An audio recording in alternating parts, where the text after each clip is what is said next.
Avez-vous déjà eu l'impression d'être coincé, de passer par les mouvements, et peu importe combien vous avez prié ou à quel point vous avez travaillé dur, rien ne semblait changer?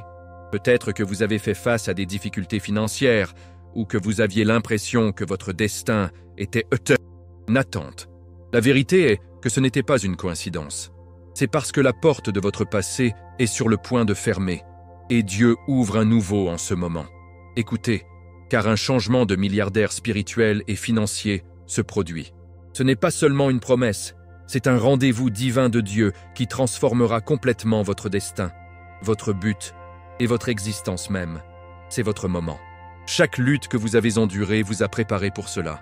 Et votre foi est sur le point de déverrouiller un niveau d'abondance surnaturelle dont vous n'avez jamais rêvé.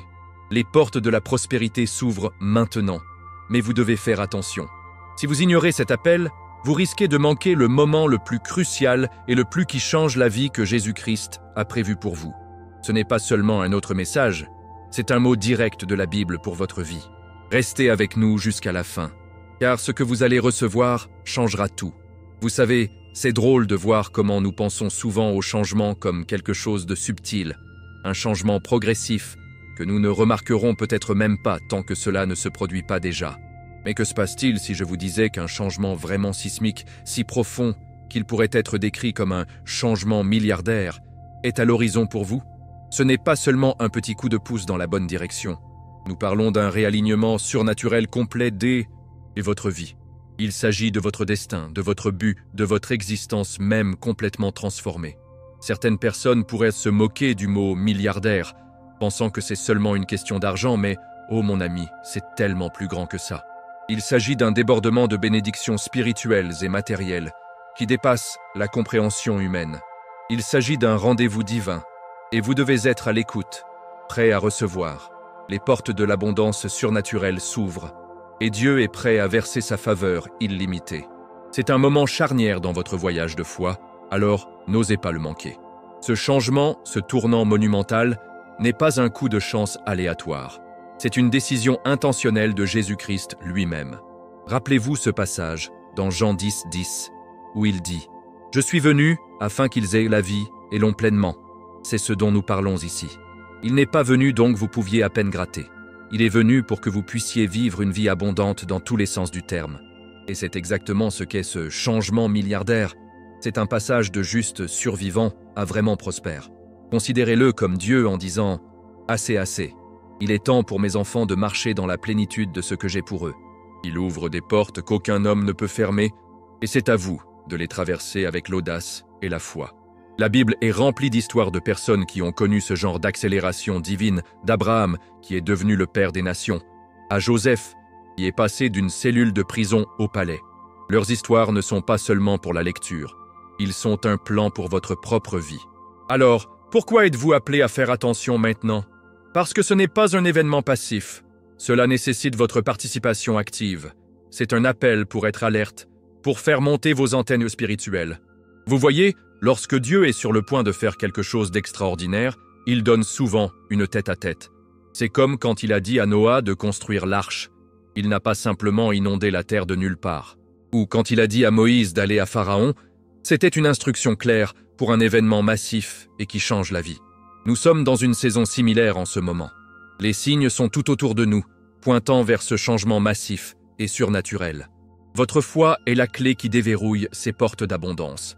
Il ne s'agit pas de le souhaiter, il s'agit de le croire et d'agir sur cette croyance. La Bible dit dans Hébreux 11, 1 que la foi est la substance des choses espérées et la preuve des choses qui ne sont pas vues. Ce n'est pas seulement un langage fleuri, c'est une loi spirituelle. Il ne s'agit pas de devenir riche rapidement ou de frapper à la loterie. Il s'agit d'aligner votre cœur avec le cœur de Dieu afin que vous puissiez devenir un récipient pour sa gloire et un conduit pour ses bénédictions. Le but de ce quart de milliardaire n'est pas seulement pour que vous puissiez avoir une grande maison et une voiture de luxe. Non, non, non. C'est pour que vous puissiez être une bénédiction pour les autres. Donc vous pouvez financer le royaume. Et vous pouvez être un témoignage vivant de la bonté et de la fidélité de Jésus-Christ. Imaginez avoir les ressources pour construire un centre communautaire, pour nourrir les affamés, pour soutenir les missionnaires du monde entier. Tout cela parce que vous avez dit oui à cet appel divin. C'est la vraie victoire ici. Il s'agit d'une foi qui produit des résultats tangibles et une vie qui apporte la gloire à Dieu. C'est une belle chose, vraiment. Et voici la chose, mon ami, c'est un appel personnel pour vous. Ce n'est pas pour quelques privilégiés, c'est à tous ceux qui ont des oreilles d'entendre ce que dit l'Esprit. Vous avez été choisis pour ce moment. Votre vie n'est pas une erreur, c'est un chef-d'œuvre en devenir. Et Dieu est prêt à ajouter la touche finale. C'est votre signal pour s'intensifier, croire ce qui semble impossible et pour vous préparer à un niveau d'abondance et de but dont vous n'avez jamais rêvé. Tout commence par reconnaître que ce changement se produit et que vous en faites partie. C'est un voyage incroyable, et c'est juste de commencer. Vous savez, lorsque nous parlons de ce quart de milliardaire, il est facile de le considérer comme une promesse, comme l'une de ces promesses que nous faisons et que nous oublions parfois. Mais écoutez, parce que la Bible nous apprend quelque chose de bien plus profond, ce que fait Jésus-Christ n'est pas seulement une promesse, c'est un mandat divin. Qu'est-ce que cela signifie ? Cela signifie que Dieu n'est pas seulement espérant que vous prospérerez, il commandant que cela se produise. C'est comme s'il disait « Vous allez entrer dans ce domaine de la prospérité, point final ». Pensez à ce passage dans Genèse 12, 2, où Dieu dit à Abraham « Je ferai de vous une grande nation et je vous bénirai. Je ferai votre nom génial et vous serez une bénédiction. » Ce n'était pas une suggestion, c'était un mandat direct. Et cette même autorité, ce mot même qui déplace les montagnes, est libéré au cours de votre vie en ce moment. C'est une foi active, pas passive. Souvent, nous nous habituons à vivre une vie de peut-être ou si Dieu le veut. Mais un mandat divin est une déclaration de certitude. Il vous a choisi. Pensez à Esther. Elle n'a pas seulement choisi d'être reine par hasard. C'était un mandat divin qui l'a mis dans une position d'influence pour sauver son peuple. Et que nous montre la Bible à son sujet ? Qu'elle était obéissante et courageuse. Sa position n'était pas seulement un privilège. C'était une responsabilité, une mission. De la même manière, vous avez été choisi pour entrer dans ce domaine de la prospérité, non pas pour votre propre ego, mais pour remplir le but que Dieu a pour vous. Votre vie n'est pas la vôtre. Il a été acheté à un prix élevé par le sang de Jésus-Christ. La prospérité qui arrive n'est pas pour votre luxe, mais pour l'accomplissement de son plan. Et bon, cette idée d'être choisi peut sembler un peu effrayante au début, comme s'il y avait une énorme pression. Mais c'est en fait un énorme soulagement. Pourquoi ? Parce que cela ne dépend pas de vous, cela dépend de Dieu. Il vous a choisi et il vous donnera le pouvoir. Le Dieu de la Bible ne donne jamais de mandat sans donner les ressources pour le réaliser. C'est comme quand il a dit à Joshua « Ne vous tournez pas à droite ou à gauche, que vous réussissez peut-être partout où vous allez. » Joshua 1, 7. Il n'a pas seulement donné à Joshua une promesse de victoire, mais aussi le mandat d'être fort et courageux, avec la certitude que sa présence serait avec lui. Et c'est ce qu'il fait avec vous. Il vous donne l'autorité et le pouvoir de prospérer. Vous pouvez donc être une lumière dans le monde et porter son message. Et tu sais quoi d'autre ? Ce mandat pour la prospérité ne concerne pas seulement les possessions matérielles. C'est une prospérité totale. C'est la prospérité dans votre santé, dans vos relations, dans votre tranquillité d'esprit. Le psaume 112, par exemple, parle de la personne juste qui prospère dans tous les domaines de la vie. La Bible dit que leurs enfants seront puissants dans le pays. La génération du montant sera bénie. La richesse et les richesses sont dans leur maison, et leur justice perdure pour toujours. Psaume 112, 2, 3. C'est une image du domaine de la prospérité que Dieu vous appelle à entrer. C'est un package complet. Ce n'est pas seulement votre compte bancaire qui va changer, c'est toute votre vie. Alors, regardez cela non pas comme une option, mais comme une commande divine. C'est un mandat. Votre foi est votre passeport dans ce nouveau domaine. À chaque étape que vous franchissez en obéissance, chaque fois que vous choisissez de faire confiance à Dieu au lieu de votre situation, vous honorez ce mandat. Vous dites « Jésus-Christ, j'ai confiance en vous. Je sais que j'ai été choisi pour cela. Le temps d'attendre est terminé. Le temps pour agir est arrivé. Votre obéissance est la clé qui déverrouille la porte de la prochaine leçon, qui est la fin de vos difficultés. Mon ami, soyons réels pendant une minute. Si vous êtes dans un voyage spirituel depuis un certain temps, vous savez que ce n'est pas toujours le soleil et les arcs-en-ciel. Il y a des saisons de lutte, des moments de rareté, où vous vous sentez comme si vous étiez simplement, à la fois spirituellement et matériellement. Vous avez peut-être fait face à des obstacles qui semblaient impossibles à surmonter, et cela aurait pu vous demander si votre foi faisait même une différence. Eh bien, laissez-moi vous dire quelque chose d'important. La Bible est claire. Il y a un temps pour tout. Et je suis ici pour vous dire que le temps de la lutte et de la rareté est officiellement terminé. Dieu a vu chaque larme que vous avez pleurée, chaque sacrifice que vous avez fait, chaque nuit que vous avez passée à genoux. Il ne vous a pas oublié. Pensez à Job. Il a tout perdu, a énormément souffert, mais Dieu ne l'a jamais oublié. En fin de compte, son histoire témoigne de la reconnaissance et de la restauration divine. Vous voyez, Dieu ne voit pas simplement vos succès, il voit votre processus. Il ne cherche pas la perfection, il cherche une persévérance. Votre foi n'a pas été testée sans raison, c'était raffiné. C'est comme si l'or était mis à travers un feu. Les difficultés n'étaient pas là pour vous briser, mais pour vous rendre plus fort, pour vous préparer au poids des bénédictions qui sont sur le point de venir. Dieu reconnaît les sacrifices que vous avez faits et votre fidélité n'est pas passée inaperçue. En fait, le psaume 56, 8 dit « Vous gardez une trace de toutes mes peines. Vous avez collecté toutes mes larmes dans votre bouteille. Vous avez enregistré chacun dans votre livre. À quel point est-ce cool? Votre douleur a un but, et Dieu en tient chaque morceau entre ses mains. Et soyons honnêtes, la suppression de ces moments difficiles prend de sérieux tripes. Il faut une foi profonde pour continuer à croire quand tout ce qui vous entoure dit d'abandonner. Ce genre de foi est ce qui vous distingue. La Bible est remplie d'histoires de personnes qui ont traversé l'essoreuse, mais qui ont tenu les promesses de Dieu. Regardez David.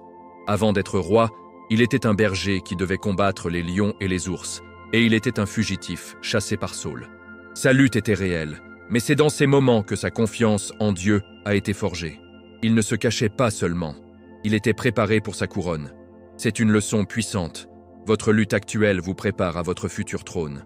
Alors, comment sortez-vous pratiquement de cette saison de lutte? Cela commence par un changement dans votre état d'esprit. Au lieu de vous plaindre de ce que vous n'avez pas, commencez à remercier Dieu pour ce que vous faites. Au lieu de voir votre passé comme une série de revers, voyez-le comme un camp d'entraînement spirituel. La chose même qui a essayé de vous vaincre est devenue un témoignage. Vous êtes la preuve vivante que Dieu est fidèle. Vous pouvez regarder votre passé et dire « J'ai réussi à cause de Jésus-Christ ». Ce type de témoignage vaut plus que n'importe quelle somme d'argent.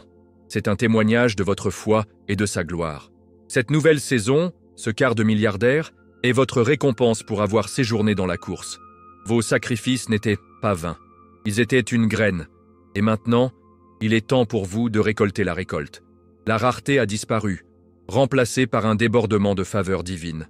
Il est temps d'arrêter de regarder votre passé et de commencer à regarder votre avenir. Un avenir où vos difficultés sont un souvenir lointain et vos bénédictions sont plus que vous ne pourriez jamais l'imaginer.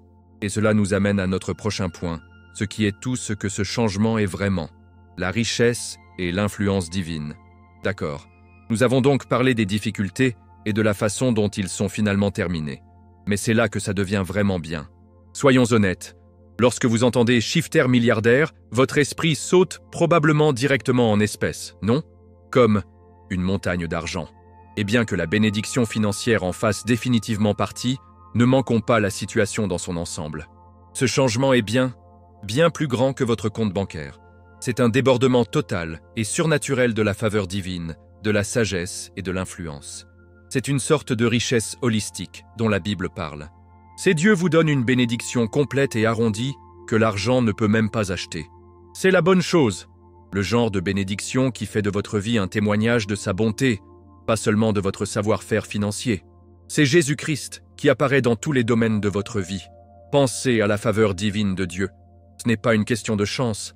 Il s'agit de sa main sur votre vie, d'ouvrir des portes qui sont humainement impossibles à ouvrir. Tu te souviens de Joseph? Il a été vendu dans l'esclavage par ses frères, puis à tort et jeté en prison. Par tous les récits humains, sa vie était en désordre. Mais que dit la Bible? Le Seigneur était avec Joseph et lui a donné du succès dans tout ce qu'il a fait. Genèse 39, 23. C'est la faveur divine, juste là. C'est le cachet d'approbation de Dieu sur votre vie, ce qui fait que les gens vous aiment et les opportunités de vous trouver, même lorsque vous êtes dans les pires circonstances.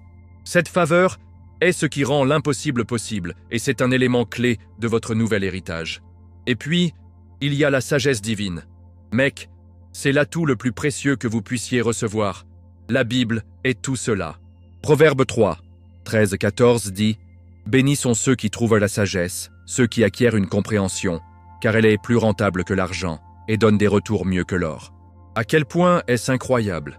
Nous parlons de Dieu vous donnant l'intelligence et la perspicacité pour faire les bons mouvements, voir des opportunités où les autres voient des problèmes, et diriger avec clarté et discernement. Ce n'est pas seulement un livre intelligent, c'est un GPS spirituel qui vous dirige sur le chemin de la prospérité. Il s'agit d'avoir l'esprit du Christ, et c'est inestimable. Et n'oublions pas l'influence. Il ne s'agit pas seulement d'être populaire, il s'agit d'être un leader pour le royaume de Dieu. Il s'agit d'être dans une position où votre voix et votre foi peuvent faire une réelle différence. Peut-être que vous obtiendrez une promotion au travail, et soudain, vous avez une plateforme pour mener avec intégrité. Ou peut-être que vous démarrez une entreprise, et ce sera un tel succès que cela deviendra une lumière pour votre communauté, en leur montrant ce qui est possible lorsque vous faites confiance à Dieu. Votre influence n'est pas pour votre propre gloire, c'est pour que vous puissiez devenir un conduit pour ses bénédictions et un témoignage de son pouvoir. Donc, vous voyez, ce changement est bien plus que de l'argent. Il s'agit de devenir une personne de la faveur divine, de la sagesse et de l'influence. Ce sont les éléments constitutifs de la véritable richesse qui dure, une vie de but qui glorifie Dieu. Votre foi ne consiste pas seulement à arriver au paradis. Il s'agit de faire une différence ici, sur terre.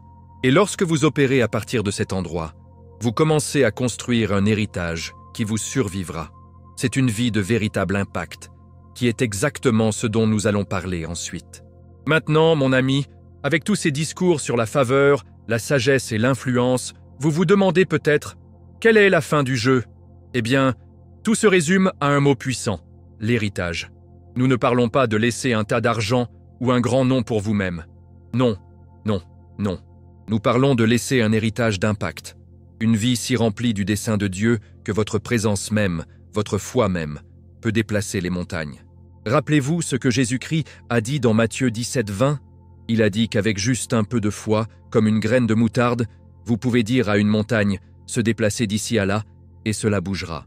Ce n'est pas seulement un joli petit dicton, c'est une loi spirituelle que vous êtes sur le point de commencer à vivre. Qu'est-ce que cela signifie vraiment de déplacer les montagnes? Il ne s'agit pas seulement d'une montagne littérale. Il s'agit de surmonter les obstacles impossibles dans votre vie et dans la vie de ceux qui vous entourent. Il s'agit de briser les malédictions générationnelles de la pauvreté et de la maladie. Il s'agit de créer une entreprise qui fournit votre famille et bénit votre communauté. Il s'agit d'être un témoignage vivant de la puissance de Dieu. Pensez à Moïse. Sa foi n'a pas simplement séparé la mer Rouge. Il a ému la montagne de l'esclavage pour une nation entière. Son impact est un héritage dont nous parlons encore aujourd'hui. Vous entrez dans un type de pouvoir similaire, un pouvoir qui change de destinée et de remodèle les futurs. Tout cela parce que vous avez fait confiance à Dieu. Et la construction de cet héritage n'est pas un événement énorme et dramatique. C'est un processus quotidien et étape par étape. Chaque fois que vous faites preuve de gentillesse, chaque fois que vous donnez un peu plus à quelqu'un dans le besoin, chaque fois que vous partagez votre foi, vous ajoutez une brique à votre héritage d'impact. Vos actions, grandes et petites, reflètent directement votre relation avec Jésus-Christ. La Bible dit, en 1 Timothée 6,18, « Commandez-les de faire du bien, d'être riches en bonnes actions et d'être généreuses et disposées à partager. » C'est le genre de richesse qui compte vraiment. C'est un héritage construit sur la générosité, la compassion et un véritable désir de servir les autres. Alors, comment pouvez-vous commencer à avoir un impact dès maintenant? Regardez autour de vous. Qui dans votre vie a besoin d'un peu d'aide? C'est peut-être un membre de la famille qui a besoin d'un mot d'encouragement. C'est peut-être un ami qui a du mal avec leur foi. Ou peut-être que c'est un organisme de bienfaisance locale qui pourrait utiliser votre temps ou vos ressources. Votre nouvelle influence et votre faveur sont censés être partagés. Ils sont censés être utilisés pour faire une différence. Lorsque vous vivez une vie d'impact, vous devenez une Bible vivante et respirante pour le monde à lire. Vous devenez un phare d'espoir qui pointe vers Dieu. Ce voyage dans un héritage d'impact est incroyable, mais ce n'est pas quelque chose que vous pouvez faire du jour au lendemain. Cela commence par quelque chose de beaucoup plus profond, quelque chose à l'intérieur. Avant de pouvoir changer le monde qui vous entoure, vous devez être changé de l'intérieur.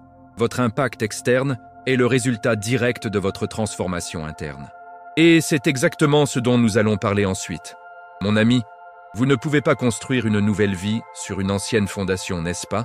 C'est juste du bon sens. Nous avons parlé de toutes ces choses externes incroyables. Savourer, influencer, et laisser un héritage. Mais permettez-moi de vous dire quelque chose de réel. Rien de tout cela ne collera si l'intérieur n'est pas juste.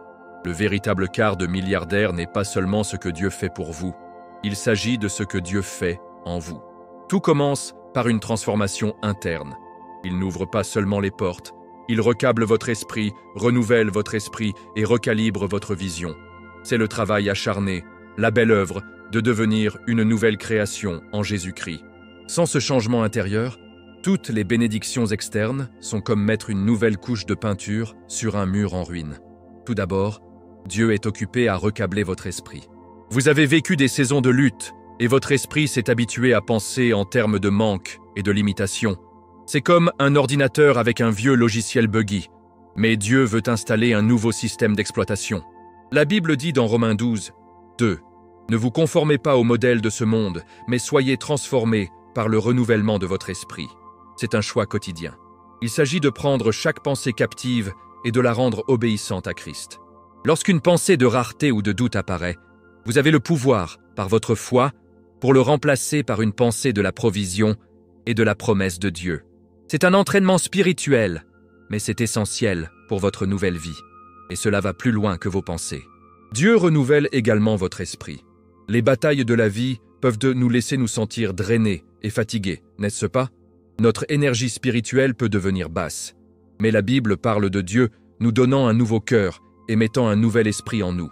Ézéchiel 36, 26. Il s'agit d'une étincelle divine qui ravive votre passion et votre but. C'est un rafraîchissement spirituel qui vous rappelle qui vous êtes en Christ. Cet esprit renouvelé est ce qui vous donne la résilience à rebondir des revers et le lecteur pour continuer à avancer, même lorsque les choses deviennent difficiles. C'est le moteur qui alimente votre nouveau voyage. Et enfin, Dieu recalibre votre vision. Peut-être que pendant des années, vous n'avez pu voir ce qui est juste devant vous, les factures, les défis, le manque. Mais Dieu veut que vous ayez sa vision, qui est toujours plus grande et plus vaste. Pensez à Abraham. Dieu ne lui a pas simplement dit qu'il aurait un fils. Il lui a dit de regarder les étoiles et a dit « La progéniture sera donc ». Genèse 15, 5. Il lui a donné une vision qui allait au-delà de ce qui était possible et nécessitait une quantité incroyable de foi. Votre ancienne vision était limitée par votre situation. Votre nouvelle vision, donnée par Dieu, n'est limitée que par sa puissance. Ce travail interne, étroiré de votre esprit, renouvelant votre esprit et recalibrant votre vision, est ce qui vous prépare à l'état d'esprit de l'abondance. Vous ne pouvez pas vivre en abondance avec un état d'esprit de rareté, n'est-ce pas? Le décalage à l'extérieur est le résultat direct de la transformation à l'intérieur. C'est un voyage de l'intérieur, et c'est ce qui rend la prochaine étape possible. D'accord, nous avons donc parlé du travail interne que Dieu fait en vous, le recablage, le renouvellement, le recalibrage. Maintenant, quel est le fruit de tout ce travail? C'est un tout nouvel état d'esprit. Beaucoup de gens pensent que leurs problèmes sont externes, mais beaucoup d'entre eux commencent ici, dans nos propres têtes. Ce changement milliardaire nécessite une nouvelle façon de penser. Vous devez passer d'un état d'esprit de rareté à un état d'esprit d'abondance, du doute à la certitude et de la peur à la foi. C'est comme mettre une nouvelle paire de lunettes. Vous ne voyez pas seulement le monde différemment. Vous voyez le monde de Dieu, où il y en a toujours plus que suffisant. Tout d'abord, abordons ce passage de la rareté à l'abondance. Un état d'esprit de rareté est cette petite voix qui vous dit qu'il n'y a pas assez pour faire le tour. Pas assez d'argent, pas assez de temps, pas assez d'opportunités. C'est un état d'esprit qui naît des luttes passées. Mais ce n'est pas de Dieu.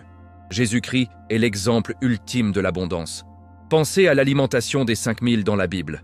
Il a pris un déjeuner pour garçons, juste 5 pains et 2 poissons. Dans un état d'esprit de rareté, vous diriez « ce n'est même pas suffisant pour une personne ». Mais Jésus a opéré à partir d'un lieu d'abondance divine, a remercié le Père et s'est retrouvé avec plus que suffisant pour nourrir tout le monde, avec 12 paniers laissés. Matthieu 14, 13, 21. C'est à quoi ressemble un état d'esprit d'abondance. Voir un potentiel illimité dans ce qui semble être une ressource limitée. Ensuite, vous devez échanger un doute pour la certitude. Le doute est un petit voleur sournois qui essaie de voler votre joie et votre but. Il murmure « Et si ça ne fonctionne pas? Et si Dieu ne passait pas ?» Mais la certitude est la croyance inébranlable dans les promesses de Dieu. Il ne s'agit pas d'être sûr de vous, il s'agit d'être sûr de lui. La Bible dit dans Hébreux 11, 1, que la foi est la substance des choses espérées, la preuve des choses qui ne sont pas vues. C'est comme Abraham. Il n'avait aucune raison humaine de croire qu'il aurait un fils à son âge, mais Romains 4, 20, 21 dit qu'il n'a pas vacillé dans l'incrédulité concernant la promesse de Dieu, mais a été renforcé dans sa foi et a donné de la gloire à Dieu, étant pleinement convaincu que Dieu avait le pouvoir de faire ce qu'il avait promis. C'est à quoi ressemble la certitude. Et enfin, vous devez abandonner la peur et embrasser la foi. La peur est une force paralysante qui vous empêche d'entrer dans votre destin. Les vagues pour sortir du bateau. Êtes et qui dit que vous êtes? Et les parents de vos parents? La Bible dit à ce sujet? Eh bien, la Bible est très claire sur les conséquences de la transmission du péché. Nous a rachetés afin que la bénédiction accordée à Abraham puisse venir aux gentils à travers le Christ Jésus, afin que par la foi, nous pourrions recevoir la promesse de l'Esprit.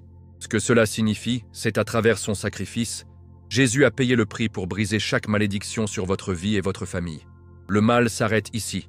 Votre vie de foi, votre nouvel état d'esprit d'abondance et votre engagement envers la volonté de Dieu sont les marteaux spirituels qui démolissent ces anciens modèles.